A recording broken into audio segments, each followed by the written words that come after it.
Hello everyone, Brad Drac V here from the PDH Pod to tell you about 3 red cards that love to make combat super awkward for your opponents.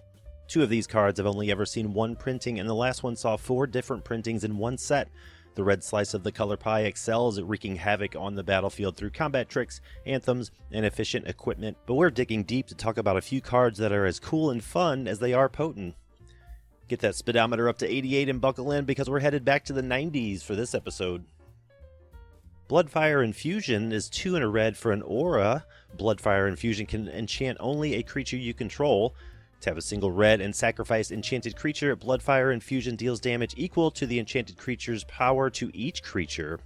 At common, red has some very effective instant speed ways of clearing the board, whether it's with Fiery Cannonade, Breath Weapon, or even the newly downshifted Sulphurous Blast. But did you know that this color also has an onboard sweeper in the form of a permanent that can also be used as a political tool? This annihilating aura is either widely unknown or criminally underplayed, or both. In games I've played with and against Bloodfire Infusion, it is a daunting threat that, once resolved, becomes a problem for any established board of creatures. Red has no shortage of creatures with high power or ways to boost said power, so the ceiling on Bloodfire Infusion's damage potential is as high as you want to make it.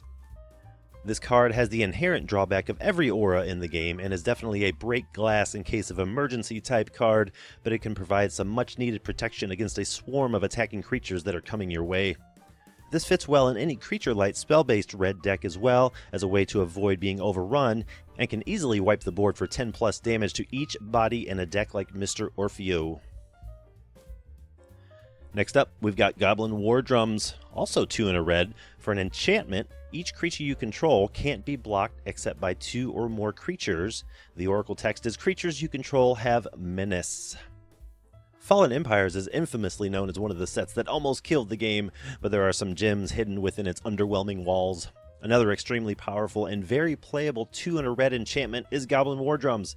This card is probably the most well-known on my list today, but it wins games plain and simple.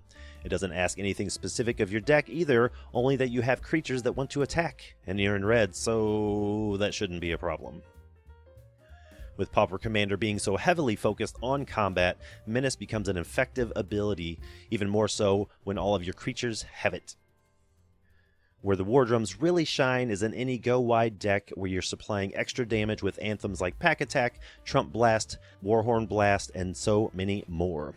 If you can jam in some Double Strike or Trample effects, you'll be taking out opponents with ease. By the way, Wardrums is besties with Impact Tremors and Raid Bombardment. Pew pew pew! Next up, we've got Blood Frenzy. For a colorless and a red, you get a combat trick instant. Target attacking or blocking creature gets +4/+0 until the end of turn. At the end of turn, destroy that creature. Oracle text says target attacking or blocking creature gets +4/+0 until the end of turn. Destroy that creature at the beginning of the next end step. Who knew that red has a targeted creature removal spell that's also sort of modal? Blood Frenzy is, and it's our only non-enchantment on this list, but that doesn't make it any less of a red zone juicer. The fact that it can target any creature makes this under-the-radar combat trick a surprise to most players. At the top end, Blood Frenzy can kill 2 different creatures your opponents control by pumping an attacking or blocking creature, then destroying the one you targeted.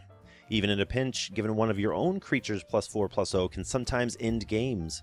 Targeting a creature with some sort of built-in recursion makes it even better. Heck, you could even pair it with one of the million Grave Flicker effects we have to get those sweet, sweet ETBs again. As a matter of fact, Blood Frenzy works great with the first 2 cards on this list. You can pump one of the creatures that got through with Wardrums, or you can boost your Infusion board wipe by 4 extra damage to everything. #synergy.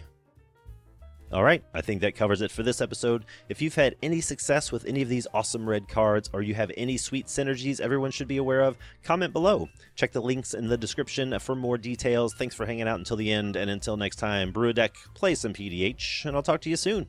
Peace.